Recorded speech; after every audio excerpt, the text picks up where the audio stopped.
Hi friends, இது moms கிச்சனில் ஹாசிகிராம் ரசம் எப்படி வைக்கிறதுன்னு பார்க்கலாம் வாங்க.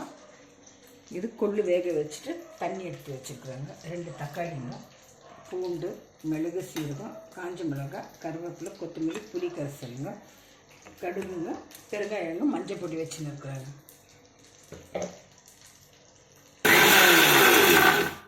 எல்லாம் கிரைண்ட் பண்ணி வச்சுருக்காங்க. சீரகம், மிளகு, காஞ்ச மிளகாய், மிளகு. இப்போ எண்ணெய் ஊற்றி கடுகு போட்டுக்கலாங்க. கடுகு வெடிச்சோன்னாங்க பூண்டு, கருவேப்பிலை, காஞ்ச மிளகாய், மசாலா, மஞ்சள் தூள், பெருங்காயம் எல்லாம் போட்டுக்கலாம்.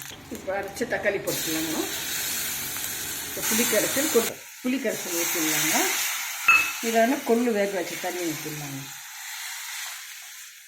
ரசம் ஒரு கொதி வந்துடுச்சுங்க. ரொம்ப கொதிக்கக்கூடாதுங்க ரசம். இது ரசம் ரெடி ஆகிடுச்சுங்க. குல்தண்ணி ரசம் ரெடி ஆகிடுச்சுங்க ஃப்ரெண்ட்ஸ். இந்த வெதருக்கு ரொம்ப நல்லாயிருக்கும். வெயிட் லாஸ் பண்ணுறவங்களுக்கு கூட அது யூஸ்ஃபுல்லாக இருக்குங்க.